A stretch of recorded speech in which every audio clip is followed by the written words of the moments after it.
Ladies and gentlemen, our last session with the gubernatorial candidates is sponsored by Kentucky One Health, and here to tell you a little bit about Kentucky One Health is the sponsor of this session, Dr. Pat Alessi.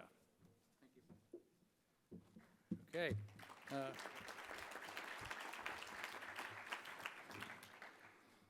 All right, well, thank you all very much. The people of Kentucky One Health are dedicated to bringing wellness, hope, and healing to all of those in need who live in our Commonwealth.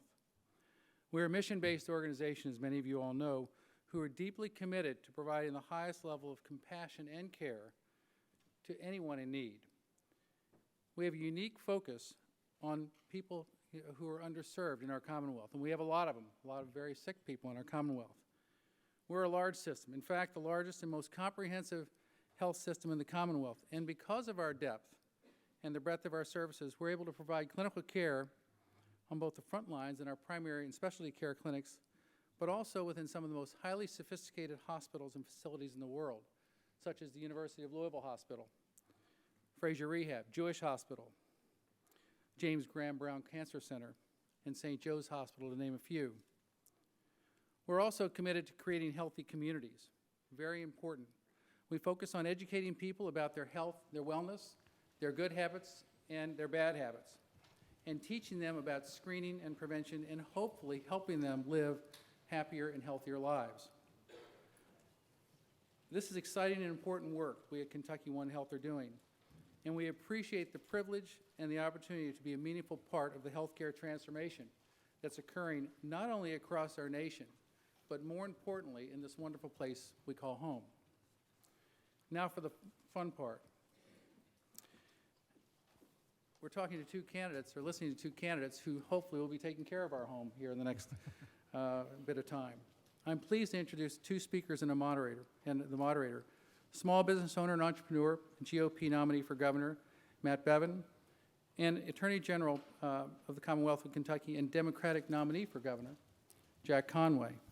The session will be moderated by Ryan Alessi. Ryan is a master's student and an adjunct professor at Murray State. He is a former managing editor and the host of the nightly Political News, which is an interview program on Time Warner Cable. He's a former political reporter for the Lexington Herald-Leader. Just a few things about the candidates. In addition to being GOP nominee for governor, Mr. Bevin owns all or multiple small companies ranging from manufacturing to investment management. He has more than 25 years of public and private sector experience and is a former Army officer. In November 2001, voters elected Mr. Conway to a second term as the 49th Attorney General of the Commonwealth of Kentucky.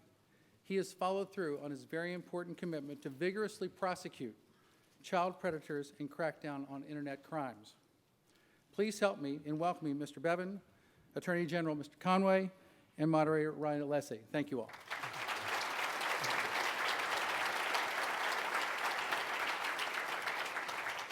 All right, thank you, Pat. And I promised the candidates that we would dispatch with our campaign commercials early, so each of them gets 2 minutes to introduce themselves before the fun begins. So, Mr. Bevin, I'm going to have you start with your opening. Sure. Would you like me to use the podium or just speak from here? You're good for there. Okay, outstanding. I appreciate you all being here, especially when I was here last year, and by the time you get to the end, you're tempted to be other places. So thank you for staying through the entire thing, for being a part of this, for being businessmen and women who, frankly, are feeding the GDP that creates every opportunity we want to talk about.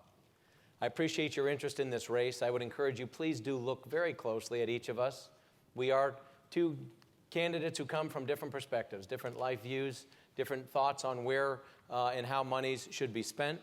And so please be thoughtful. I would also encourage you, please encourage others to vote, regardless of how they vote. It is the greatest privilege that we have.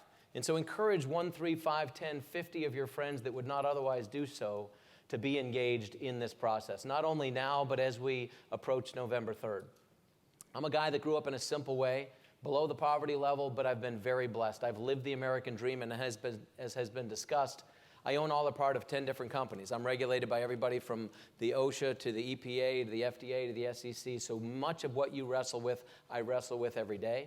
And it is with that perspective that I come to this, We'll have opportunity during the course of Q&A to get into more specifics, but thank you for being here. Thank you for giving us this opportunity. Okay, Mr. Conway. Well, Ryan, thank you for the opportunity to be here today. Thank you to the Chamber. Thank you to Bill Goodman. And thank you to all of you in the audience. I want to get started by acknowledging my lovely wife, Elizabeth, who's here with me here today. Just a couple of years ago, she was sitting here amongst Leadership Kentucky, watching a similar one of these forums, and I know she enjoyed that experience. And I want to say to the folks in Leadership Kentucky, it's very good to have you here today, and I appreciate your civic involvement and your interest in the future of the Commonwealth of Kentucky. I've been your Attorney General for the last 7.5 years, and I'm very proud of my record. I'm going to touch on that in just a moment. But the team we've put together for this race is one that I think really speaks to Kentucky, Kentucky first. We're from here. Sandy Overly and I, and Sandy's the first woman in Kentucky history elected to House leadership. We're traveling around the state, and we're talking about economic development. We're talking about making certain that we have all the tools in our economic development toolbox to lure the jobs of the future here to Kentucky. And there's a very big difference in these two campaigns and how we view economic development. We're talking about the fact that when I'm elected governor, I want to create an Office of Small Business Advocacy in Frankfort at the cabinet level to advise the governor's office, because too often it seems like small businesses only interface with Frankfort when they've got a licensing issue or an inspector points something out. I think we need more allies in Frankfort and less adversaries. Sandy and I are talking a lot about workforce development, which is something that I know this organization and Dave Atkinson have focused on very, very intently as you've developed your 4 pillars to recommend to Frankfort and the entire state moving forward. I think the next workforce development secretary is going to be just as important as the economic development secretary. Sandy and I are focused on infrastructure, roads and bridges, the infrastructure of the 21st century, which is broadband access, where we need to do a better job and where we need a public-private partnership to build that out. Sandy and I talk a lot about early childhood education and how important that is to the entire educational system moving forward. Again, a big difference between my campaign and that of my opponent. And if you want to ask how we're going to get all of this done, look at our record. I'm an attorney general that came in front of you 7.5 years ago and said, look, we've got a terrible problem with prescription pills, too many kids getting solicited online, and the civil side of the office has been underutilized. We've shut down half the state's pain clinics. We created a cybercrimes unit that's a national model and it's taken 800,000 child porn images off the internet. We've returned hundreds of millions of dollars to the state treasury and done it all while cutting our budget by 40%. So I'm proud of what I've done, and I'm proud of what we will do together. Okay, good job. I think you both were under the 2 minutes. All right, so let's get to the fun stuff. It was. Sounded longer on my end, I'm sorry. So as you ponder your vision for Kentucky, you look ahead 30 years, what do you see as the maybe 2, 3, or 4 major driving industries for that Kentucky 30 years from now? Mr. Conway, you begin. The 2, 3, or 4, well, one would be building on our logistics strengths. When you see here in the Commonwealth of Kentucky, what we have is we have a location advantage. There's a reason UPS is here. And I think that as the next governor and you're going out to try to lure jobs here, yes, it's great that we've had all these companies come here because of UPS, but we shouldn't be satisfied with the warehousing jobs. We need to be looking for more examples of cafe press and companies that have gotten beyond their initial startup phase, but actually want to be in a place and need to co-locate with logistics. And we need to have a specialized set of tax incentives for those types of companies to come here. I think health sciences is going to be huge. I've been taking a look at the budget going forward, and I want to talk about this a little bit more, but I want to try to do another round of Bucks for Brains funding. I worked for a governor nearly 20 years ago that created the Bucks for Brains program. I helped write that out, and that's something that I want to focus on again in the future. And tourism, we can build tourism up a lot.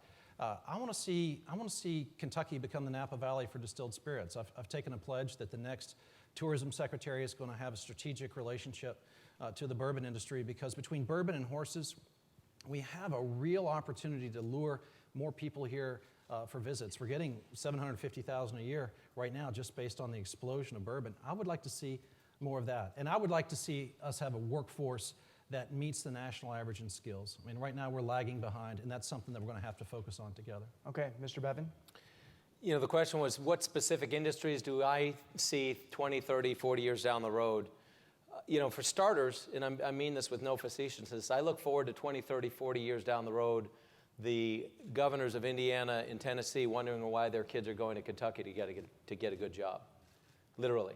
If we don't have that type of an objective in mind, we're going to be in trouble. What will it look like? It'll look like specialized manufacturing. We do have logistical advantages. We do have geographic advantages. We do have a confluence of riverways and roadways, the likes of which you could not replicate at any price. We are in the middle of the manufacturing belt that runs from Canada down to the Gulf. And we're right at the buckle of that. And we do have the hubs that were referred to, and appropriately enough, we should take advantage of those. Specialized manufacturing. With all due respect to ourselves, the odds that we are going to be the next Silicon Valley, probably not high. Or the 128 belt loop around Boston, probably not high. But we've got great advantages that we should take advantage of. Tourism is another one. I agree completely. Look at where we are geographically. We absolutely could be a much greater version of ourselves. Kentucky's extraordinary. I mean, like so many of you, we're here by choice. Oh, those of you, you represent the opportunity to be pretty much anywhere you want to be, and yet you choose to be here, as do we. Why do we do so? Because this is an extraordinary state, a state that is a pale version of what it could be. We also need to be thoughtful about demographics, and if we look 20 and 30 years out the road, certainly even immediately, look at healthcare.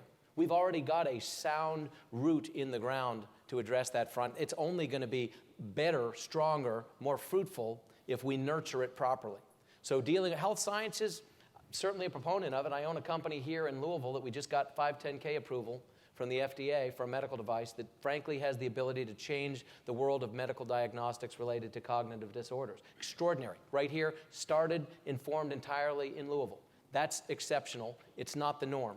And so we need to think about the other ways, which is dealing with an aging demographic. That's something we're strong in, but frankly, we're making it harder and harder for those that provide those services to do it here relative to just going across the bridges. So these are things that I think about. This is the perspective that I'll bring to the equation if you afford me this opportunity. So, Mr. Bevin, in your first administration, your first few days, you'll have a budget. What's a top priority in that budget that you would want to fund in order to lay the groundwork for those industries of the future that you just mentioned? Again, it's important for people to understand when we talk about this budget. It's a biennial budget. You all know this better than most. It's 11 cents of that dollar that's actually up for grabs. We have more than $1 worth of need. Every one of you represent industry. Some of you are senators and representatives who wrestle with this. 89 cents of the dollar is already spoken for.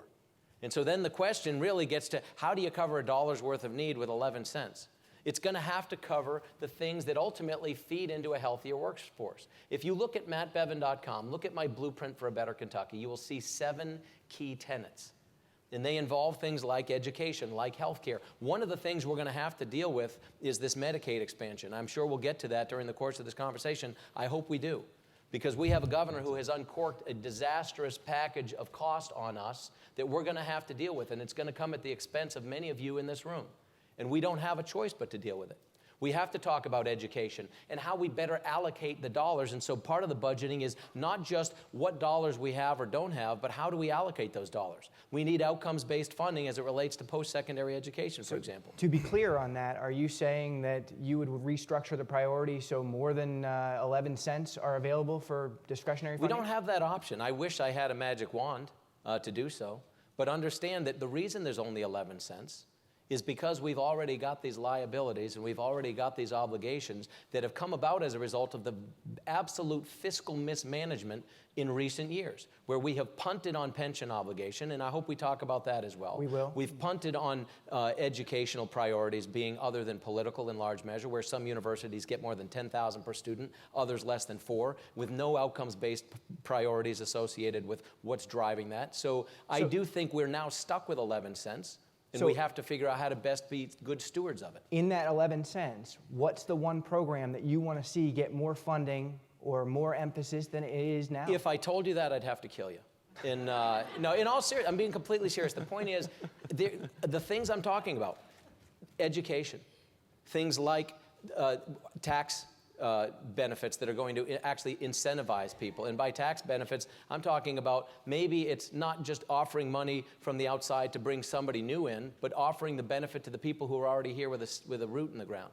There are things that are going to come at a cost. I'm not going to give you a specific thing that says this is the number one priority because we have 11 cents. And so to do so then causes other people to think that they're not going to be heard. We have to cover $1 worth of need with 11 cents. Which means we have to prioritize with that dollar, with those pennies, across the entire spectrum. So it is going to focus primarily on how do we create better educated workforce. And that would, if I had to pick a single thing that would probably matter to those of you in this room that will be among those, it's vocational training. It's how do we get people at the post-secondary level able to be employed by you. But all these things cost money, and I don't have another magic pot of money to draw from. You know this. We don't have it. So how are we going to do more with less? That's the issue we're going to have to wrestle with. Mr. Conway, your top priority? Well, let me follow up. When it comes to doing more with less, you're looking at someone that's done that. You're looking at someone who's cut his budget by 40% since I've been your Attorney General. We've cut our office's budget by 40% in 10 separate rebalancing measures. That's what I've been all about. I've been fiscally responsible. I've gone through budgeting processes in Frankfurt before. This will not be a new experience to me when I become your governor in December and have to present a budget only about 5 or 6 weeks later. And while Mr. Bevin may say 11%, you're dealing with a $66 billion spending plan here, Ryan. There is some flexibility there for a governor to put forward his or her priorities. One of mine would be early childhood education. I think it's one of the most important things that we could do. Will James from Toyota, who I had a wonderful breakfast with not too long ago, told me all the wonderful things that his company is doing in the area of early childhood education. Right now, we're devoting about 25% of our tobacco money, and that's a payment that I helped save when we almost lost the tobacco payment. We're putting that in there. There are actually federal streams of funding now becoming available for early childhood education. We have a way to double up on that funding, and if we continue to invest in it, it's going to pay dividends down the road, Ryan. The studies show that for every dollar that we invest in early childhood education, in kindergarten readiness, that's something that pays dividends to the terms of about $7 down the road. And this is something that we have to invest in. It's a big difference between me and my opponent. I mean, my opponent's gone on record as saying he's against this kind of funding. He'd eliminate Head Start. He says they forget it all by the age of 9. I say the science shows something else. In addition, we have to look at doing better by our higher education institutions. I said at the outset that I'm going to be taking a look at creative ways to fund a round of 2 or Bucks for Brains funding, which I was involved in some time ago. And if the state government's willing to step up and in a business-friendly way, say to our institutions of higher learning, we will put up some money if you raise money and match it. Then you can get researchers in here. You can get economic drivers into Kentucky. And it's been a successful program in the past, and there's no reason it can't be in the future. And I would like to find a little bit of additional money for treatment, because we can't incarcerate our way out of the drug problem. We only have 1/10 of the treatment beds in the state. It's something I've been passionate about, and it's something that's keeping our workforce from being all that it can be. All right, before we get to paying for all this, will you pledge right now to propose funding for all 110,000 3 to 4-year-olds in Kentucky to have preschool access? I am not going to propose funding at that level because I don't think we can afford it. I'm not going to propose something that big. I don't think the state needs to be paying for my daughter's preschool. That's not what I'm talking about. So what are you proposing? But I'm proposing that and I think, and Mr. Bevin and I disagree on this, whether or not Medicaid expansion and looking at our Medicaid population and their needs is a good idea. I think when you see someone that's Medicaid eligible, that's probably the group you ought to focus on and say, okay, look, do we need intervention here? Do we need to try to build out some capacities within our school districts? And can we get that population into early learning opportunities? We're doing some of it with Head Start, which my opponent would like to eliminate, but we can do a heck of a lot better if the state takes control of this. So the answer is no. I don't think the state at this point can afford a universal preschool program paid for every kid. That's not what I'm talking about. You're talking need-based. Yes, need-based. If you want to break the cycle of poverty. Up to what percent of the poverty? I would go up to where Medicaid eligibility is now. Okay, so 135%. 138. 138, correct. Mr. Bevin, would you pledge an additional amount of money for preschool? Is it a different question, or is it, it's now you've changed the question, but the question was what I was going to commit to the 3 and 4-year-olds. The answer is no, we can't afford to. So not the whole 110,000? We can't afford to. It's interesting. I appreciate that you keep explaining what my view is, which isn't actually my view, but you stood before all the county judge executives and the magistrates, and you told them that you were going to fund early childhood education big, capital B-I-G. Well, now it's a little big, apparently, in front of this group, because this is a group of people who understand you can't promise things you can't deliver on. Mm-hmm. And I applaud you, and I appreciate the fact that in reality, We can't afford this. So where do you get the ROI? Where do you get the return on that investment? I would encourage you, I mean, you quote science that's frankly non-existent. And I mean this sincerely. If you want to read about this, if you genuinely care about what kind of return we're getting, we need early childhood education, no question about it. I've got 9 kids, for crying out loud. You think I don't care about this? The youngest is 5 years old. I'm wrestling with pre-K, preschool through high school. So this is something that matters. But read Psychology Today in May. Read the study that was done where they looked at early childhood education, and they studied Germany in particular, but France as well, and then also some reference to things here. But they are ahead of us with respect to pioneering this. And the return that we're getting, and whether or not it's play-based, whether it's academic-focused or some hybrid of the two, if you truly want to understand this issue, read that article. It's very easy to read. It's very insightful. And what you realize is it's not just a function of throwing more money at a problem. I have said, not that I want to eliminate Head Start, but that we need to rethink how we allocate those dollars. Since its inception decades ago, we have spent more than $170 billion on Head Start. I defy you to find a single Head Start teacher or administrator who thinks that they are getting a good return. They don't believe it because they are frustrated by how bureaucratic it has become.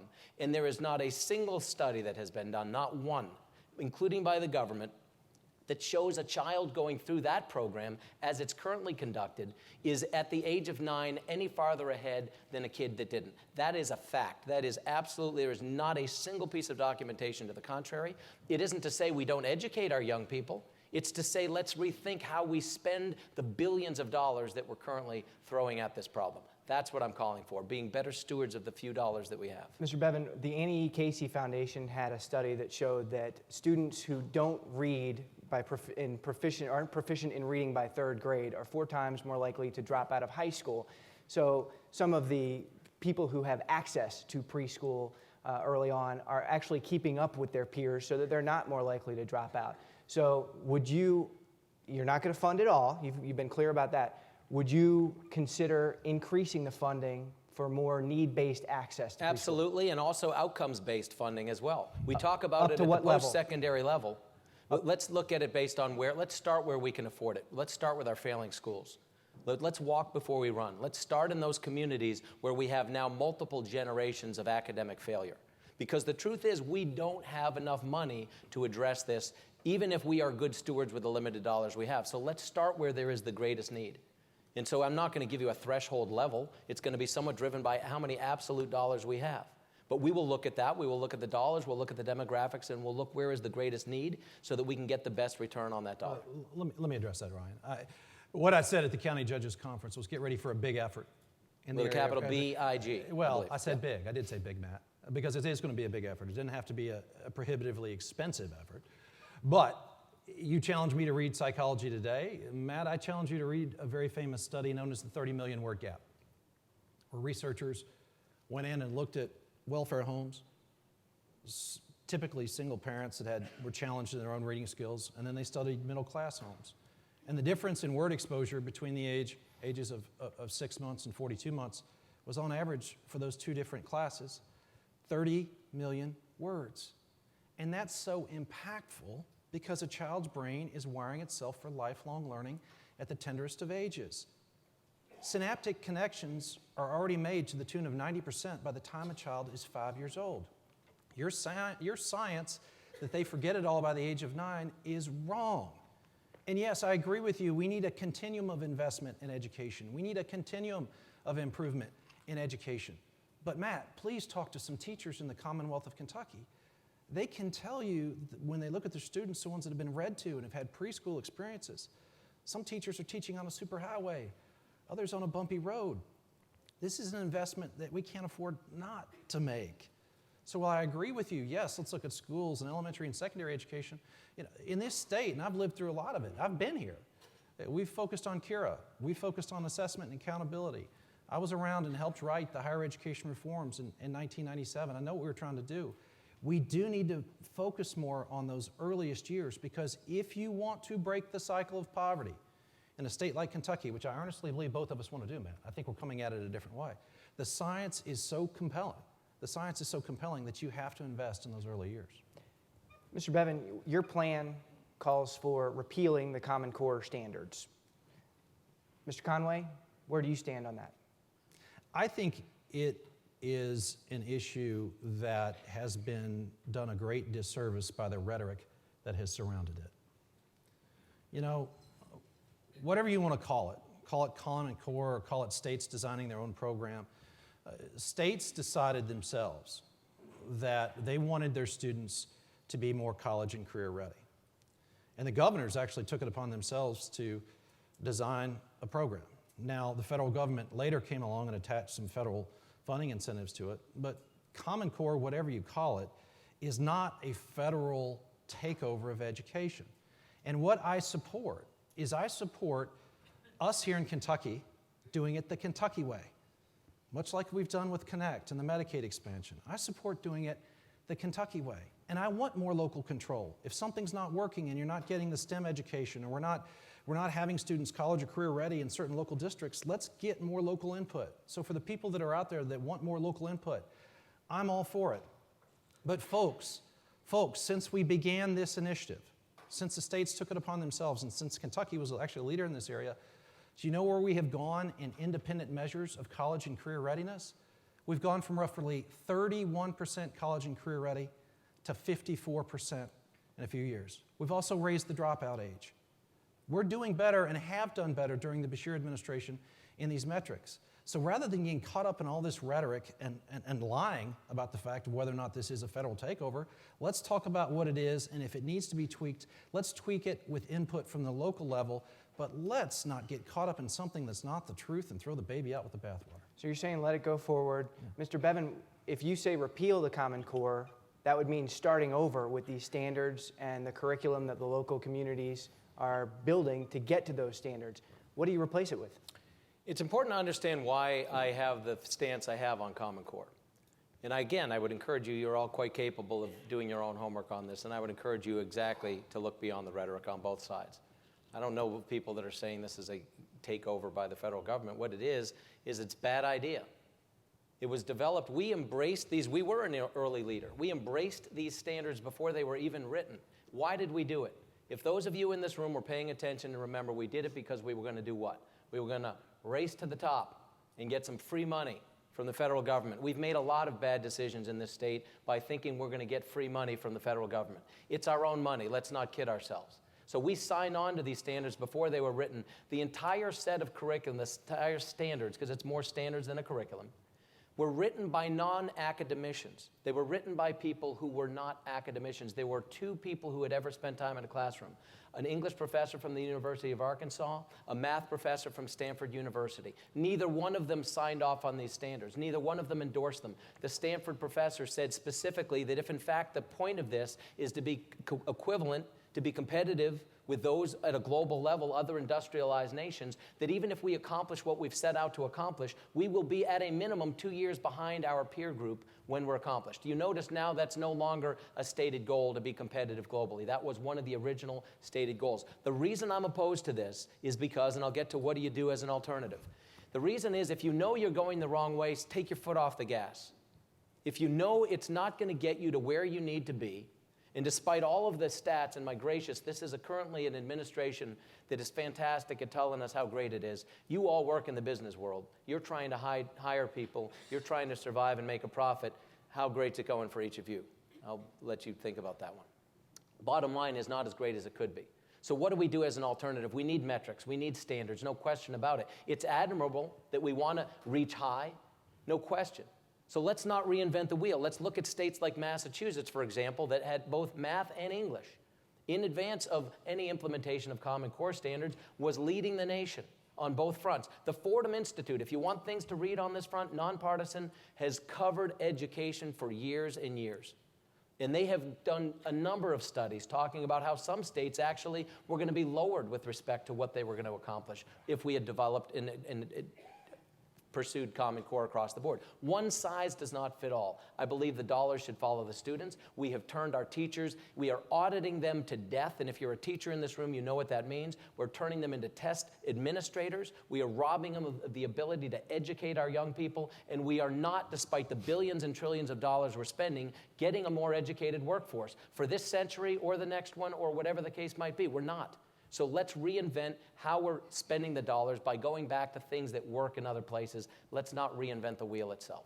Did you want to respond? Well, I just did a couple of points. There's something that Matt said there that I think that was important for people to focus on. He said the dollars ought to follow the student. Yeah, take a look at his blueprint. What my opponent proposes is basically a voucher program for each and every student, and parents could use the money to go to public schools, private schools, or for homeschooling. Do you oppose that? I oppose that because I think it would decimate public education. I'm for more innovation. I'm for breaking off the reins of bureaucracy if schools need to innovate. I'm not for siphoning off public funds into other forms of education and homeschooling. So, but I think if you look at it, I mean, if we're talking about just giving a student a certain amount of money and giving it to people to homeschool their kids, I think that would be terrible. I think that would be terrible for our public education system, and people that care about publication ought to know that. And I'll just close by, look, Matt, I know you're against Common Core, but you're invested heavily in a company that's selling Common Core curriculum to schools throughout the country. What company, So which side what are you company on? is that? Academic Merit. And what do they do? Huh? They supply educational materials to schools. They don't actually. Okay. Well, you can explain You that should to do me your as well. homework. I've done plenty of homework. Yeah. What you described, though, Mr. Bevin, with what Massachusetts did with the focus on math and science, that's basically what has been explained as where the impetus for Common Core came from. The What's impetus for difference? Common Core was to assume that in theory, who wouldn't like the idea that a kid graduating from Alabama knows what a kid graduating from Arkansas, knows what a kid graduating from Alaska knows on the day they graduate from 12th grade? In theory, fantastic. A lot of things look good on paper, but it isn't working. It's not effective. It's not producing a more educated and post-secondary ready workforce. The point of this isn't to get in some kind of a partisan game. This isn't about Democrat or Republican. You're a good mix of both in this audience. You want good employees. You want people that are ready for the post-secondary world. Let us find the best way for Kentucky to deliver on that promise. Okay, you both have mentioned higher education, vocational training, Mr. Bevin, bucks for brains, Mr. Conway. But higher education institutions have been cut several years in a row. They're now getting 10% less than what they got 10 years ago from the state. As a result, tuition is becoming a bigger driver of the budget there. Could you commit to increasing funding, proposing increasing funding back to 2007 levels? What I'm proposing is being a better steward of the dollars we have. We spend $1 billion a year on post-secondary education. Let's be smart about how we spend it. I could promise you anything I want, but the truth is, if we can't afford to pay for it, I'm lying to you. So what's the point of that? Let's be honest. We have a limited amount of dollars. How can we be the best steward with those dollars? We want STEM degrees. Let's incentivize those schools that are actually delivering students who have them. If we want people to graduate in certain periods of time, incentivize graduation rates and progress toward graduation. The reason tuition is going up is because we have incentivized things that have led to this. If you want more of something, subsidize it. We've subsidized the blazes out of higher education, and we've gotten higher tuition, and we're not getting a better result at the end of it. So you're saying no increase? I'm saying that until we have the dollars for it, we can't throw money at things when we have a limited number. We have $1 billion already being allocated. For Let's 16 be a better community steward. college campuses, Let's be a 4 better four-year steward. universities, and 2 research universities. I'm not going to promise money we don't have, and anyone who does is lying to you. Mr. Conway? Well, I would say this. I don't know that we can go back to 2007 levels because we've had to cut budgets now 10 separate times. I've lived through it. I've had to make certain I run the law enforcement agencies of state government with those kind of cuts, meaning my law enforcement agency, not all of them, but the chief law enforcement agency. But I will try to restore some of the funding because I think it's important. We recently just announced a $160 million surplus. When I get in there and tackle my first budget, I'm going to try to restore some of that funding. I don't think we can get back to the levels that you're talking about. I am going to challenge university presidents. I know there are a number of them here in the audience today. If they can cut some of the fat out of administration, I'm going to find some creative ways to create more funding in the research area and try to work with them to get budgets that make more sense. Having been a veteran of higher education reform in 1997, I know what we were trying to do by creating the new Council on Post-Secondary Education and have strategic budgeting. What we've had in this state, Ryan, for 50 years is universities going to Frankfurt. Typically, they've got their own legislator, and they get up there and they fight with one another to the detriment of the system as a whole. UK's fighting with U of L, who's fighting with Western, who's fighting with somebody else. We need to get our universities focused on collaboration, distance learning, efficiencies, and get them in there asking to function as a system. That's how we do right by our young people who want to get a better education. And finally, in higher education, the Kentucky Community and Technical College system is something I was there for at the inception of. What we were trying to do, we took the community colleges away from UK in the late 90s, put them with the tech schools. We wanted them to share resources, get more students there, and be responsive to the needs of local employers like yourselves. That's worked good in some instances, but in others, not so much. I was in northern Kentucky just a few weeks ago, meeting with leaders of their chamber. They told me that they had to do an assessment on their own of the 3 top needs for employment training that they had up there. Skilled mechanics, IT, one other area. That shouldn't be the chamber having to go to their local community college and saying, hey, train this. Each school within that system should be doing an annual assessment of what the needs are within their geographic region and developing programs to train to that. We need a more collaborative process. And when I get elected as the next governor, I'm going to come in and try to redirect that collaboration, much along with the lines of what the chamber has been recommending, because the KCTCS, yes, they're doing a pretty good job, but they can do a much better job of being responsive to the training needs of local employers. Did you want to respond to any of that? I'll just say one thing. I don't mean to be dismissive, Jack, but so many of these things that you were a part of, you were 22, 3 years old, you were right out of school in your first political job. You really were not critically involved in the creation of these. I appreciate that you remember them, and I remember them. We can all read about them. My point is this. You talk a lot about budgeting. You talk a lot about things that you've done. You've done it with the money of the people in this room. I've also balanced budgets. I've also cut budgets. I've also made payroll, but I've done it with private capital. It's a big difference between the two of us, and I hope you're paying attention with respect to the qualifications that each of us brings historically to this platform and to this race. Well, let's look at the plans on that point. Mr. Conway, you've proposed a jobs plan, but when it comes to efficiencies, what I saw from the plan was that your plan would actually increase government by adding a cabinet-level agency for small business advocacy. How can the public have confidence that you'd be able to cut government to be more efficient? Because they need to look at what I've done as Attorney General. I've cut my office's budget by 40%. Just because I proposed creating an office with some employees whose job it is 24/7 to be responsive to the needs of small businesses around the state doesn't mean I'm going to grow government. Shouldn't the Economic Development Cabinet already be doing that?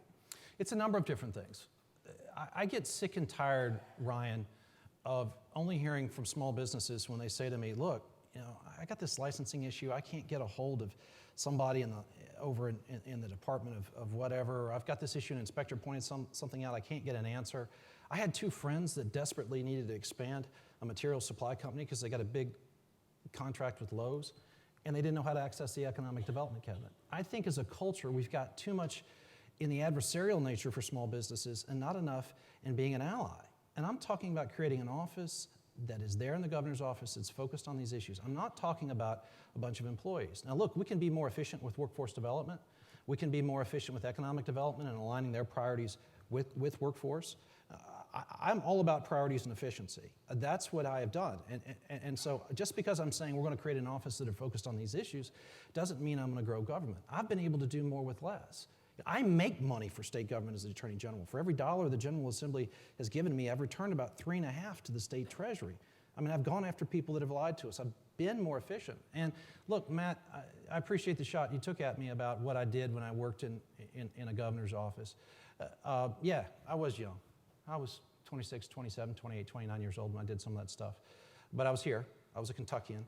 I brought my education back to a state that I loved. There are a lot of reporters that were in this room that were there with me. And I think that they know that that experience is real.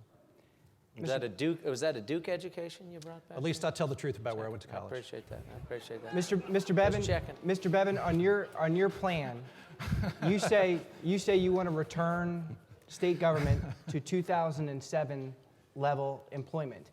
But according to the numbers from personnel, that would actually mean hiring almost 2,000 more state employees because it's now at 31,000 and change in the state executive branch as opposed to 33,000 employees in 2007? Again, it depends on what assessment you look at as to what you consider a full-time equivalent. The bottom line is we need to do more with less. Those are total employees, regardless of full-time equivalent, total employees, total full-time employees. I have studies that show different numbers. The bottom line is we're going to shrink the size of government if I'm elected. To what? To a level that is more in line with what we can afford. Does that include cutting whole agencies? It doesn't include cutting whole agencies. It absolutely does include being more efficient and more effective with the agencies we have. It's interesting, you alluded to employees that will work 24/7. I'd love to find, frankly, in the private sector, employees who do that, let alone in the public sector. I walked into one of these cabinets just recently in Frankfurt. I was across the street in a meeting. I walked in there 2:30 on a Friday afternoon. It was a ghost town. There was nobody there. I was told they were all there, but they were busy. I said, oh, I'll wait. Turns out none of them were there. And literally a phone call came down from upstairs that was like, yes, no, okay. Which was, I'm sure, is he still there? Does it look like he's leaving? I mean, this kind of nonsense has got to end. We need to be better. There are good employees. We've got solid employees, hardworking employees, dedicated employees. We need to remove the bureaucracy around them that precludes them from doing the job they were hired to do. Well, Matt, everyone in Frankfurt has heard the story of you stopping by the Department of Insurance wanting a tour on Friday. I mean, everyone knew about it. Didn't ask for a tour. Well, that's what the And commissioner I'm glad was to know gone. the word's getting out. Yeah, word's getting out. Most people think you were looking for Connect, which was in an entirely different building. If you're going to run state government, it helps to know the agency you're looking for and where it's located. And it also helps to know what the state government employee numbers are. Folks, we're at about a little over between 31 and 32,000 employees in the executive branch right now. Okay? Over the last 8 years, we have trimmed that by 9%. In the debate in front of the Farm Bureau, I kept saying, there you go again, because you say one thing and then you try to jump back from it and you get caught. And you have a history of doing this, Matt. But the fact of the matter is, Steve Beshear has trimmed state government payroll by 9%. Look at the number of non-merit employees who serve at the pleasure of the governor. It's down 25%. Look at the employment numbers in the Office of the Attorney General. We have done more with less. I know how to be efficient. These aren't platitudes. These aren't just saying that you're going to trim it down and do whatever. It's understanding how you deliver services, how you deliver them most efficiently. Look, in the area of transportation, I support P3. If we're able to get rid of some transportation employees or be more efficient in that area, those are areas that I'm willing to look at as well. I know you don't support P3 initiatives, which is a big priority for the Chamber. But look, get your facts right, because on the number of employees we had in 2007 versus where we are now, and you're on record as saying you want to go back to 2007 levels, you would actually increase state employment. So on the privatization, for instance, efficiency, are there some areas that the state government could privatize or contract out in order to save money that the government is not doing now? Absolutely. Which ones? Again, if you get too specific, I'll give you one example, but there are others. And I've made clear we have any number of not only resources that we have, property that we own, buildings that we own, vehicles that we own, things that are deriving, property on the side of highways where through eminent domain we bought more than we needed. We've got any number of things we could do to turn dollars back in. As it relates to certain departments and areas, one of the things we both agreed on at the outset, tourism, we are not our best advocate for becoming the tourist destination that we could be. You know how many people drive through here every year on their way to somewhere else who don't stop here? Too many. Frankly, our state parks are a little sad, some of them. That's an area where, frankly, I think a privatization could go a long way toward enhancing them, making them more of a destination that people would want to return to. There's one small example.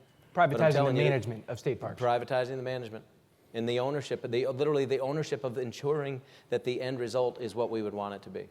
So there's any number of others as well, but you start naming things and everybody gets worked up. Well, that's the point. That's the point of the campaign. Exactly. Well, that's why I'm being specific. Some of us get more worked up than others. I would say this. I don't disagree with Matt on that. I think that there are ways that we could engage in public-private partnerships with the hospitality industry to do more in and around tourism and state parks. I've been to a lot of our state parks, and the rooms are in a real dilapidated condition right now. They're suffering from neglect, and that's something that I'm going to take a look at if I'm elected. I do think that public-private partnerships are important in the area of infrastructure. That's something that the Chamber has advocated for very strongly. That's not to say that it should be used in most instances, but we need that tool in the toolbox to make certain that we have every option at our disposal when we're trying to get a project done. We're using a public-private partnership right now to build broadband out to the hardest to reach areas of the state, to the middle mile. The only way it works, the only way you can incentivize a company to build broadband out to rural areas where there aren't a lot of customers is to allow state government and county governments, which are subdivisions, and school districts and extension offices to be captive customers for a period of years. Bid it out, help us build out the infrastructure to reach the hard-to-reach places. That's what we're doing. I believe public-private partnerships can be a good thing. I mean, my opponent has gone on record saying he opposes them. But I think that if you're creative, there are ways that you can bring the private sector in to partner with government and get some things done. Let me say one thing real quickly. Do you oppose? No, I don't. public-private And so partnerships? this is what I would encourage you to do. Jacqueline Pitts did an interview, I assume with both of us. She did with me before we came in here and did this, and asked about this specific. So rather than reiterating my entire thought on it, please watch that, and you'll see exactly what I stand. I'm not opposed to the use of P3s. I've never, ever said that. I am very much opposed to using them on certain projects that involve critical pieces of infrastructure related to interstate commerce, among others, specifically the Brent Spence Bridge. But absolutely, as it relates to broadband, I spent an hour and a half talking to Hal Rogers about this project that we're working on with this Australian company. That has the possibility of being a very good use of this. Building of dormitories at the University of Kentucky, another good example of how we can do this where there is a good ROI. The important thing to understand is this. One of the three Ps, the middle one, the private part, expects a fourth P, and that's a profit. And you can bet they're going to get one. These things used to be written in a way that was assumed when it turned out that wasn't the case, and most of these initial P3 pieces of legislation went belly up, and the private part lost their shirt. And so increasingly they're being written in a way to ensure that they have recourse, that they have the ability to come back on the taxpayer and or to preclude future projects from being done. This is where I have concern with it. And so we better be very mindful of what not only the current cost, but the future cost and the opportunity cost is of engaging in P3 involvement with the building of any kind of projects. Makes perfect sense in some places, not in others. Look at what I've actually said, not what you're being told. On the state revenue, you both have alluded to the fact that the state tax code should be changed, should be improved. What are the guiding principles you would use to push for those changes, such as, does it have to be revenue neutral? Does it have to increase revenue? Mr. Bevin? I do think, frankly, we should start by thinking about what's revenue neutral. It's going to, if we're going to move from, let me take it up to the highest level. And I'll speak very much to the heart of some of you in this room, and others of you won't care as much. Why are we taxing production in this state? We say we want more of it. Why are we taxing the producers? We should move more toward a consumption-based economy, consumption-based tax. We can't do it overnight. I understand that. That will cause some disruption, so you have to move it in a gradual form. If you were to do so, then ultimately you're going to be faced with a situation where maybe some things are rising and some are falling. So let's look at how do you neutralize that, to your point. How do you result in a tax-neutral approach to getting toward the type of tax structure that we want? Why do we tax inventory in this state? When we could be a manufacturing mecca, and we are absolutely in the wheelhouse to be so, why are we taxing inventory? We force too many of you in this room to play a shell game every year, trying to hide inventory only to have it magically reappear. We want manufacturers who want just-in-time inventory, and yet we're handcuffing the people that are here as peripheral companies trying to provide that to them. So why, for example, are we taxing inheritance in the state? We're one of 6 states left that still taxes people with a death tax. It's 16%. And I understand that you can leave things to a son or a daughter or a wife or a husband. But let's just say you're a farmer and you have a small farm and you don't have a son or a daughter who wants to take over the farm, but you have a nephew that does, and you want to keep that in the family. They're going to lose 16 cents off the top. When you have ridiculous taxes like this, from which we derive $40 to $45 million a year, and that's all, what's the opportunity cost of that? People who have the means, who aren't tied to the soil, take their business and their money and they go to Florida or Texas or somewhere else with it. And what happens when they do? They take their children and their grandchildren with them. And when they take their children and grandchildren with them, that money ends up being inherited by them, and where does it get redeployed? That capital rarely, if ever, comes back to Kentucky. We're running the best and brightest and wealthiest of our citizens out of the state when, frankly, some of them are what are needed to invest in the capital, in the infrastructure, to help us create opportunity for all Kentuckians. So simple things like this can be addressed. They don't cost us much, if anything. It's a function of literally starting to move the needle to make sure that we're in an environment that is more conducive to doing business than we are today. Would you be open to changing the revenue so that there would be a designated revenue stream for something like pensions, an obligation that is increasingly difficult for Kentucky? I'm open to any idea that is fiscally sound and will serve a constructive purpose. And to that end, I mean, we've done this, though, to varying degrees of success with variable excise tax on things like fuel, what have you, and invariably, whether the lottery, what have you, invariably the money ends up finding its way to somewhere else. So I would love to be convinced of the fact that it is sound, that it is fiscally tight, that it serves a purpose, and I'm open to anything. Trust me, there is no monopoly on good ideas. Democrats, Republicans, there's no monopoly. There's no monopoly as it relates to business people or nonprofit people. Let us have a group discussion, literally, where we get the best and brightest minds at the table to come up with solutions, whether it's related to what you just asked about or anything else. This is how we're going to move Kentucky forward in the most positive way. Well, let me react to that. Matt was talking a lot about moving more toward a consumption-based tax. I mean, I know he's on the record as wanting to go toward a system of a 23% sales tax. I don't know that that's a fair tax Not system. sure when that happened. Where's that coming from, the It's 23? coming from the research. I think we said it on the campaign trailer a couple of times. When? We can provide it to you. We'll provide it to you at the end of the debate. Please do. We will. Please do. But the larger issue is, are we going to have a budget and a revenue stream that's elastic going forward? What we have in our revenue structure right now is if we get a certain amount of growth in the economy, we're really not getting it in revenues. Now, look, I'm going to hold the line on taxes. I believe in holding the line on taxes. It does need to start out revenue neutral. But we have to look forward toward what kind of state that we want. I would be supportive of cutting the corporate income tax. It's at 6% now. The recommendation from Lieutenant Governor Abramson's group a couple years ago was to take it to 5.8. Find ways that we can be more competitive. I would be supportive of that, provided that we can rebalance our revenues in a way that grows more going forward. And I think absolutely we have to find a dedicated revenue stream for Kentucky's state employee pension system. I mean, next year, this last session, what the General Assembly did is they looked at the governor and said, okay, go find, I think it was maybe $80 million in savings or some assumptions, and then they took some money out of the road fund. I just don't think that's going to work in each and every budget cycle. Next year, we're going to have an obligation of about $66 million more in order to make the actuarial required contribution, known as the ARC. So what I'd like to do is indeed work with the General Assembly, look at any idea, and I agree with Matt on this. I mean, we all have to sit down and come up with ideas, but find ways that we can have a sustainable set of rules going forward for current and future hires, and make certain that we meet our obligations to our state workers.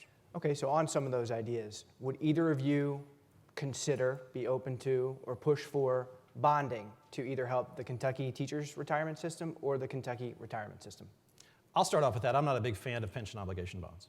And we've done a little bit. no. Well, we've done a little bit's been done here and there, but I'm just not a big fan of it. I'm not, because if you look at municipalities in places like Illinois and California, they got in trouble issuing pension obligation bonds. And I'd rather, our bonding capacity allows us to invest in things like infrastructure, capital construction, other investments.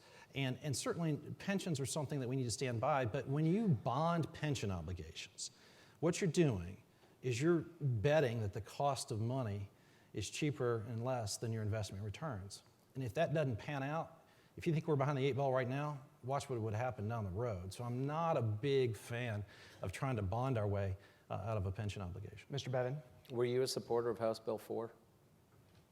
Which House Bill 4? The The one- teachers? yeah. The 3.3? No, I've said repeatedly, we're going to stand by our obligation to our teachers. But the idea that we're going to bond that much right now, I didn't think it was a good idea.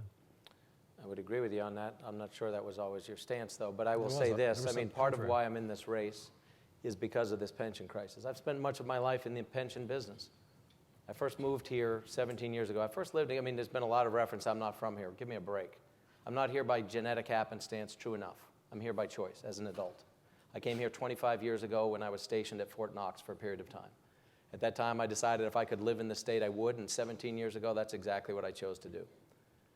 And I'll tell you this, I've spent much of my life in the investment business, in the pension business. I started a firm here in Kentucky in the basement of my home, actually, that today manages billions of dollars, more than $5 billion in pension assets.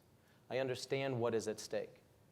And the idea that you can set up a department of this and spend big on that and remain revenue neutral and not raise taxes is nonsense. It's not going to happen. Can't deliver all these promises and not raise taxes.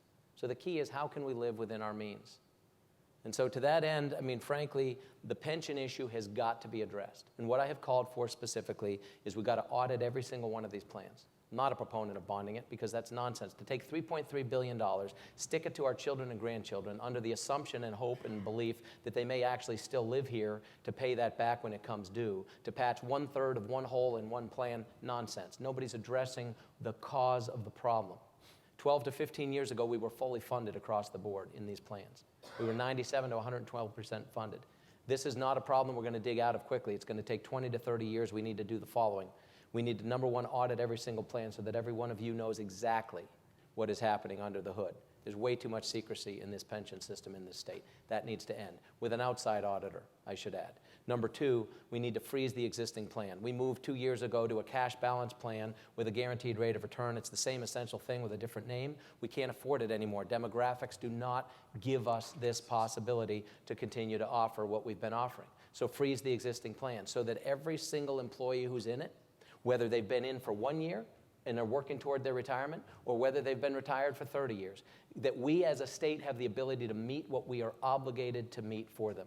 We have a legal and moral obligation. There is an inviolable contract. You've heard about it. It's true. We don't have legally the ability to change this. So how do we ensure that we can actually fulfill it?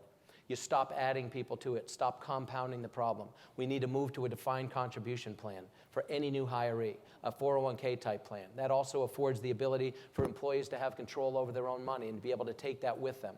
To be able to take that so that if they're 14 years into a career as a trooper and they don't want to spend 6 more years, they want to go into business or they want to work for a nonprofit or they want to stay home with their family, they're not stuck and think, well, I got to do it for 6 more years.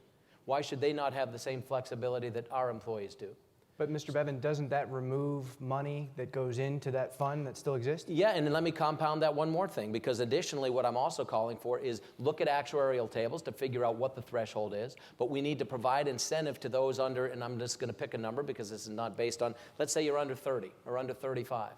That if you're under that age and have, fewer than X number of years in the system, that we will offer you the ability to be bought out, that you can take a lump sum payment, take control of your money, roll it into an IRA, and now you are going to, yes, cost us in the short term, but we'll spend $1 or $1.25 today to save 3, 5, 7 down the road. Does it seemingly exacerbate a problem? Yes, but when you look at what we've removed from the liability stream, we will never address this issue if we are not serious about stopping the bleeding. Real quickly, Gary Harbin from the Kentucky Teachers Retirement System and others such as Senator Joe Bowen have suggested maybe transferring state assets, timberlands, for instance, into the system in lieu of cash that gives them more assets. Would you be in favor of that, yes or no? Again, I mean, Joe Bowen's right here, and I agree with this logic. It's one of the things, if you look at my blueprint for a better Kentucky, what it actually says, not what you're hearing that it sometimes says, but what it actually says is using these resources and absolutely returning those back to the taxpayer. If it is dedicated to this issue, so be it. Let's be good stewards of where best to use them, but I would absolutely be a proponent of considering Listen, that. I'm for, if we have sources of money that can help address this issue, yeah, I'm for looking at anything. And I agree with what Matt said. Listen, these ideas, if they're Democrat or Republican, it doesn't matter as long as they're a good idea. Now look, we've changed the rules twice in the last couple of years. The Pew Foundation for the states came in and made a recommendation to Kentucky that we stop the double dipping, increase the amount of time people have to work for current and future hires, that you move to a hybrid system, part defined contribution, part defined benefit. We have done that. And Matt is right about one thing. It's going to take 15, 20 years to get out of this mess. We got into this mess because we didn't make the investments. The economy tanked in 2008, and we got behind the 8 ball. And it's going to take diligent budgeting. It's going to take finding a dedicated revenue source going forward, and we're going to have to manage our way out of this. But the people that expect us to be able to manage our way out of this immediately, that's not realistic. The only other thing I would say is going immediately to 401k system. That was Senator Williams' proposal a couple years ago. It was examined by the retirement systems.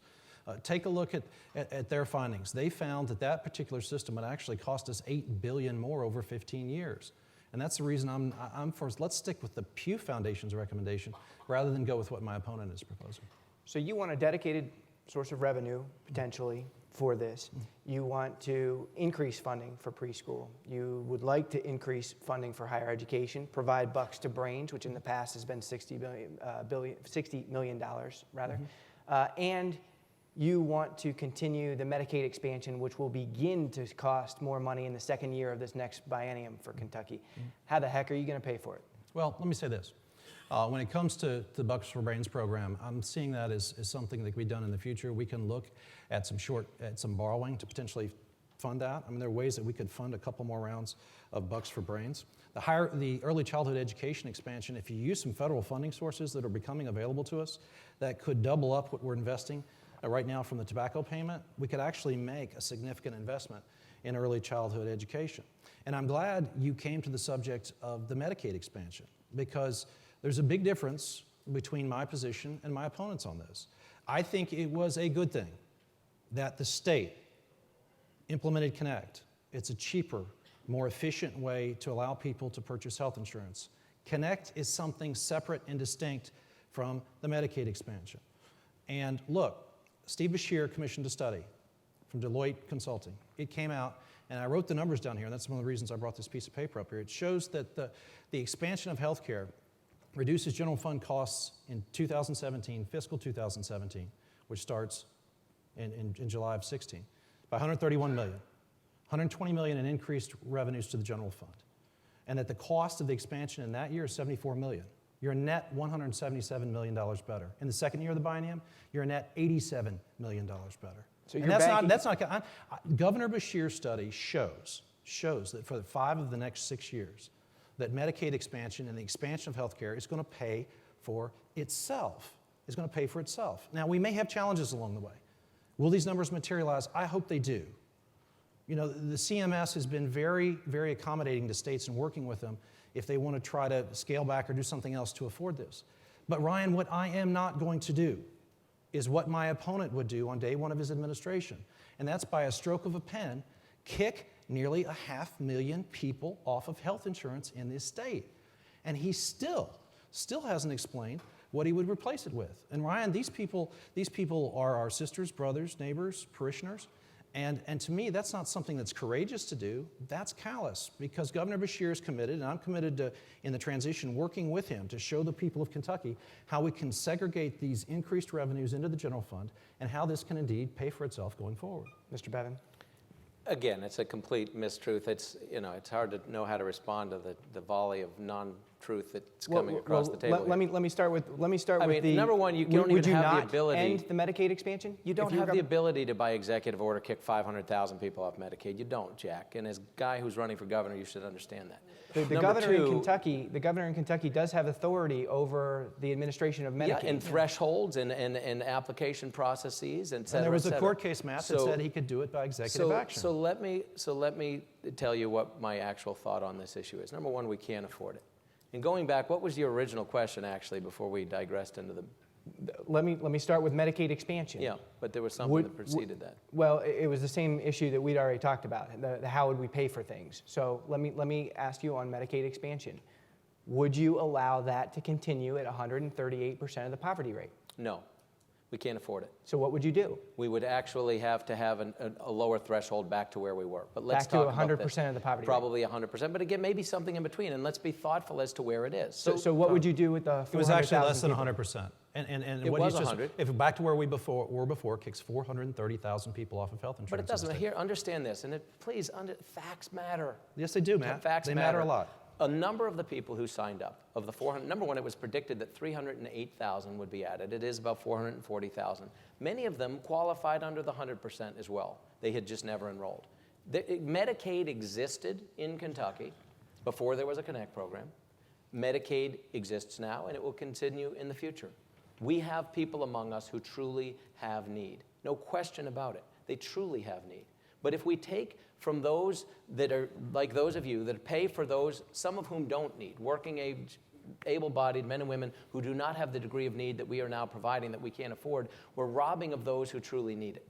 So the fact is we cannot afford 25% and going to 30%. And you keep citing this study. This study is nonsense. This was the Deloitte & Touche study that says that we're making money by doing this. The money we're making is federal subsidies. That's our own money coming back to us. The very same study says that in 2021, even that gig is up.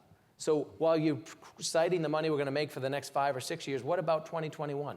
In that exact study. It's quite the opposite. And the reason it's the opposite is because we're spending money that's not real. We're spending money from the federal government that is subsidized, it's borrowed, it's printed, and it's ultimately coming down on the heads of you and your employees and your children and your grandchildren. So let us not chase that fake money. This is like getting excited by a tax refund. It's your own money. This is not a solution. This is not a viable solution. If, in fact, putting 25% of us is economically good to put us on Medicaid, my argument has been, why not all of us? So what is the ultimate goal? Let me get to the heart of this question. It's to provide health care to as many Kentuckians as is possible, ideally all of them, at an affordable and accessible rate. How are we going to do that? The ways in which it's going to be done is by being more creative than simply grabbing free money from the federal government and thinking that we're solving the problem when we know we're not. There are certain things that we can do through CMS. You can apply for 1115 waivers. This is what I've said, that we need to be creative. Look at what other states are doing. Don't reinvent the wheel. Let's look for ways to do what Indiana, right to our north, is pioneering on this as well as anybody, but other states are doing a good job as well. Be thoughtful about how can we use the limited dollars to actually provide quality health care to people. Just giving them access to Medicaid is not providing a good health outcome. In fact, fewer and fewer doctors are seeing Medicaid patients, which only exacerbates the problem. And in fact, rather than now giving them access to a system, we've not only in absolute numbers, but as a per capita basis, driven people to the emergency room as their first stop of primary care, the likes of which we've never seen before. And what this study did not take into consideration is the fact that we've decimated the healthcare industry. 10% of the workers are gone. We're hemorrhaging dollars. We're losing in the billions of dollars over these next years. It's got to end. We've got to be smart and start spending money as if it's our own money, because it is. This organization has taken a very aggressive posture in saying that it was a good thing that we used Connect. Connect has lower fees for participating for the insurance companies to participate here. Typically, you can get a better deal on Connect than you'll get through a federal exchange. State, you can monitor state consumer protection aspects of it more easily with the state exchange. You have connectors and people the state can help license and keep a better tab and make certain that a state exchange works better. Matt, you said this money coming back is all in the form of subsidies. It's not. When you actually get more compensated care in an emergency room, the entire healthcare sector does better. When you get more healthcare workers employed, that is money into the economy. When you go from having 21% uninsured in this state to about 9%, you're going to have health benefits and other economic benefits. Now, we're not talking about a healthier population. Deloitte was actually very conservative in the metrics that they looked at in putting this study in place. Look, this organization, rightfully, has said we need to work with the next governor to monitor Connect, to monitor the way things have done here in Kentucky. And I agree with you. I will work with you. We'll monitor it. But I am not going to do, Matt, what you want to do, and that's kick nearly 500,000 people off of health insurance. Again, this is not what, despite you can say it as many times as you'd like, it's not what I'm calling for at all. What I've made clear is as it relates to those people that are on the state exchange, and there's 19% of the people on Connect that are using non-Medicaid access to the healthcare system, 19%. We will transition them during the open enrollment period in 2016 to the federal level exchange. That's what I've said from day one, from the day I announced my candidacy. It's what's written in my blueprint. We will transition people to the federal level exchange. We will then shut down the duplicity because we don't need to pay twice for the same thing. Okay. There is no competitive advantage, no financial advantage, when in fact, based on the latest Supreme Court ruling, there's no advantage over whether you have a state subsidy, a subsidized state exchange or not. While I ask this quick follow-up question, I invite, I think we have a couple minutes left for questions, so I invite you to come to the microphones now. Mr. Bevin, on that point, the federal exchange costs 3.5%. That's the assessment to insurance companies. Kentucky Connect charges the ones that go through the Connect system 1%. Wouldn't that be a tax increase then? Wouldn't you be proposing a tax increase? Not necessarily. Are you comparing an apple to an apple? And I would beg to differ that you are. No, it's the federal exchange versus Understood, Connect. the cost. But I literally talked to one of our state senators last night who specifically addresses this issue. He has not gotten definitive numbers. We're saying 1%. But I'm telling you, I would like to see a true apples-to-apples comparison before we make an assumption about whether we're really saving money with our exchange. Because if we are, other states would, like a magnet, want to utilize our exchange. There are a lot of states And- that do want to emulate Kentucky because what we've done Then is why we've didn't done they it the do it? right way, Matt. We did it the Kentucky way. So why did And we- 34% of them, 34 states never initiated an exchange It was a lot of on it was purpose? politics, Matt. To be honest with you, a lot of it was politics. And what we had here, we had grants to set up Connect, and then you had a 1% assessment on premiums that used to take care of a high-risk pool. The reforms, the healthcare reforms took care of that, and that 1% assessment is now paying for the exchange. Governor Beshear made a pledge not to use any general fund dollars to do this, and he did it. The federal exchanges, they charge a 3.5% premium. They're less efficient. You can't monitor them with state-approved workers helping to connect people with insurance. State consumer protection laws, which as the Attorney General I know a heck of a lot about, are better applied through a state-based exchange. So it's a better deal. It's a better deal to have a state exchange than a federal exchange. It's not something that can just be replaced with a stroke of a pen. Any Everybody's insurance question? premiums going down out there? Everybody getting better access at a cheaper price in the last couple of years? Gentlemen? I don't have a question about the Kentucky Connect. I actually want to circle back to the issue of KCAS. I own an IT business in Northern Kentucky, been very involved in education. And I was telling the story the other day, when I run with my business, I outsource a lot of functions. I outsource accounting, attorneys, electricians, and so forth. I listen to the experts. And so I went to our school board. They're all in favor of the Kentucky Core Assessment Standards, all of them. I went to our superintendents. I can't find a superintendent that agrees with your position. I can't find any of our university presidents. The president of my alma mater is very much in favor of the Common Core. And then I talked to education experts in the business community at our Northern Kentucky Chamber, at our state chamber. And so my question is, would you be willing to revisit that position, listen to the experts, talk to them?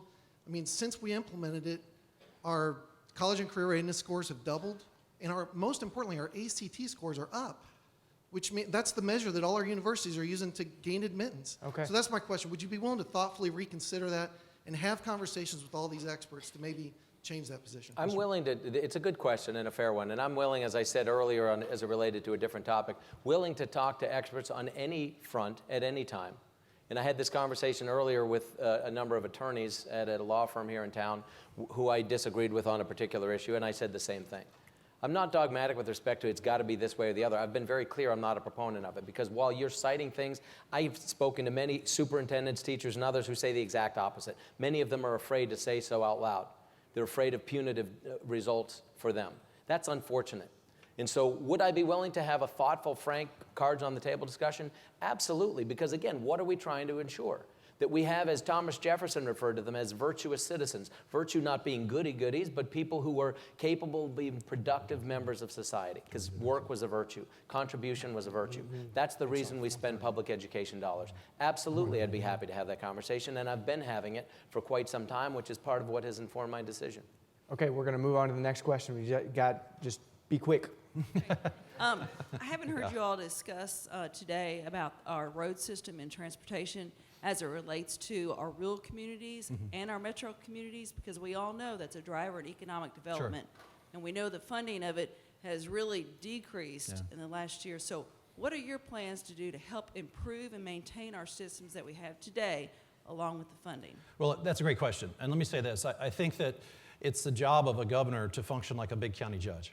That's the way I see the job. And if I call into a particular county, I ought to know what the transportation and infrastructure needs are. I ought to know what the leading issues are. And that's the way I'm going to go about being the next governor of the Commonwealth of Kentucky. I am committed to making certain that we see 22% of the road fund going to rural roads. I'm also committed to continuing the programs that have been put in place that allows for flex funding to take some money from state secondary roads to the county roads. The 80-20 program, which allows us to do some bridge work in the counties. And I would also say this. Yeah, we saw a dip in our road fund because we didn't establish a stabilization in gas tax revenues. We've stabilized it now.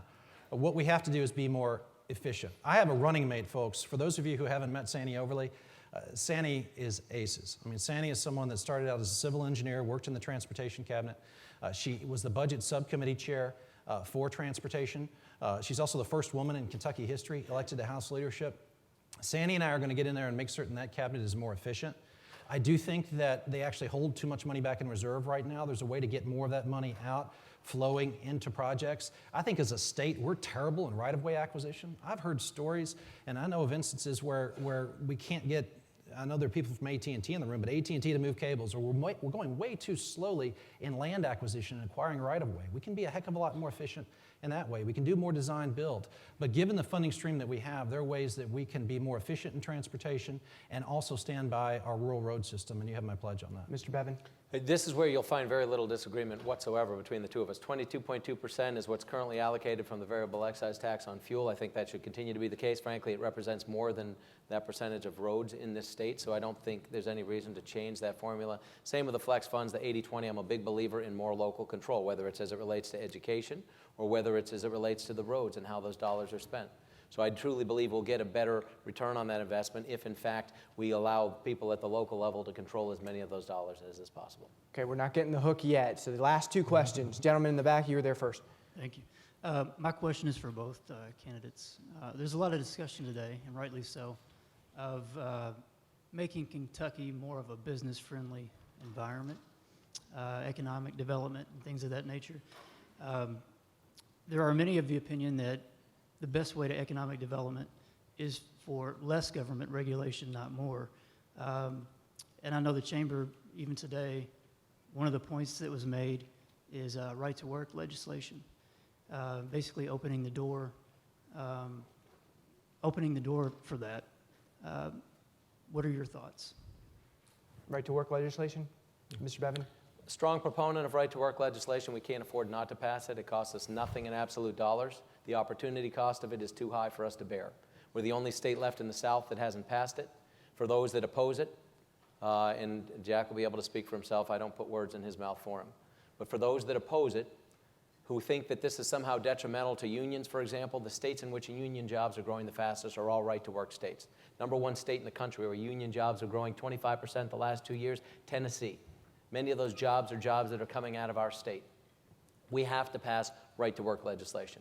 With respect to just the economic environment and job creation, which was the first part of his question, I've created more jobs in the private sector literally this month than Jack Conway has created in his entire life.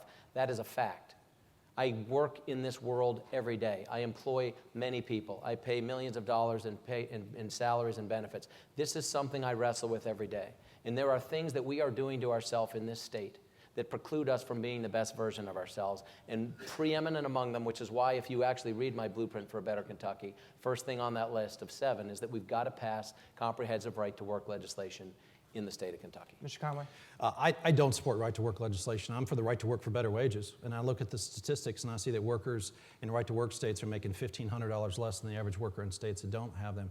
So that, to me, doesn't seem like something that we ought to do. I'd also note that Indiana, which went right-to-work recently, is actually lagging us in manufacturing jobs over the last couple of years. So I'm not a supporter of that, but I do think we need to change the business environment in Frankfurt. I think we need an Office of Small Business Advocacy. I think we need to change sort of the culture of being friendlier. And I also think we need a top-to-bottom review of our tax incentive structure. I'm a big believer in doing what we did in luring Toyota or doing what we did in getting UPS to expand, and that's using economic development incentives. And my opponent's gone on record as saying he doesn't think that's a legitimate exercise of government, that's not a proper use of government money. I would say that's what every state does, and I wouldn't want to tie our hands behind our back on that. Sir, your last question. Let me qualify one quick thing. I've not said that that's not a proper use. In fact, what I've said is if we're going to use those dollars, let's use them for the people who already have a root in the ground. Taking your money to incentivize somebody from the outside to come in and compete against you in your own community, to me, is a backwards way of looking at it. If we have a limited amount of dollars that we can provide as incentives, let's provide them to those of you that have already put your capital at risk and put a root in the ground in this state first. That's what I've said on that. Well, let me follow up on that because I think it once again shows that Matt doesn't understand basically what he's talking about on this particular issue. There are tax incentives that are available for people that are here. The Industrial Revitalization Act, we make tax incentives available to people that are already here in Kentucky. But what we have as a theory of economic development incentives here in Kentucky is that for jobs that weren't coming here anyway, if we want to lure them here and say to that company, okay, we'll abate your sales taxes or abate your payroll taxes for a period of time, that's a good deal because you're bringing jobs and economic activity that wouldn't otherwise be here. And Matt, that's something very different than what you just laid out for this audience. But if there's not a return on it, I will not support it. And by return on it, abating those dollars means those dollars are not filling potholes. It means they're not buying books in the school systems that those communities are creating those jobs and et cetera. There is a cost to these things that you're proposing, Okay. and we need to be thoughtful about it. Last question, sir. Well, the previous person just took my question, but I do have Great. one statement to make real quickly is that the last governor that made a significant reduction in employment in the state as far as the government workers concerned was John Y. Brown Jr. Is anybody here standing or sitting going to do the same thing with the state government once they become governor? Reductions in what, sir, again? I'm sorry. Governor, in, the state employment level, the size of government, state government. I don't think it's debatable. You all can look at the personnel cabinet records and call the personnel cabinet and see the amount of, take a look at the amount. The governor controls the executive branch, okay, folks? The Chief Justice controls the judicial branch. The LRC's been growing their budget when a lot of us have been cutting back over the last few years. Take a look at executive branch employment. It's down about 9% during the Beshear administration. Non-merit employees are down about 25%. We've all had to do more with less. I've done more with less as your Attorney General, and I'll continue doing that as your next governor. Let me touch on this real quickly to say, John Y. Brown, 1979, it's been a long time since we elected somebody with that approach to governance. One of the things he had as an advantage was that he arrived in Frankfurt as unencumbered as anybody before him or certainly since in quite some time, certainly in our lifetimes. I afford you that opportunity. There is not a person in this state, not one person who believes they're going to get a job in my administration who has any expectation of any kind of a payback. There is not one person who's been promised anything whatsoever. If you want someone to arrive in Frankfurt with a blank sheet of paper, is unencumbered by anything as anybody has since John Y. Brown, then I would appreciate your consideration, because that is something that I offer you as an alternative to the other side of the equation. This is a blank sheet of paper. I would ask you to think about this as we leave. Each of you runs a business in some form or fashion. You're involved in business in some way.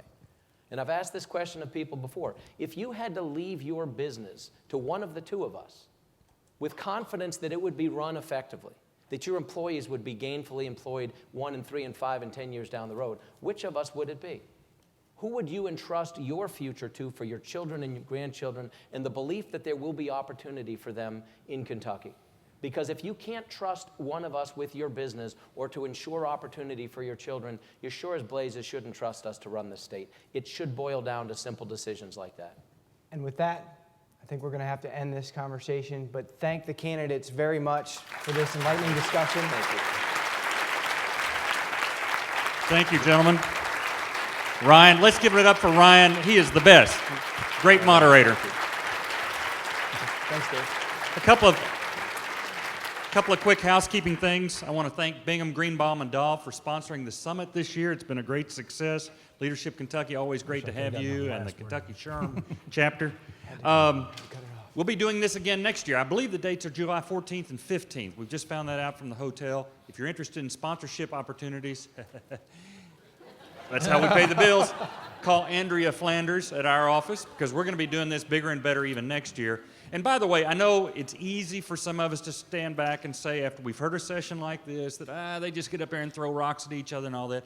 I don't know that you could have ever packed more substance into an hour and 15 minutes than we've just heard. Thank you both, gentlemen. You're welcome.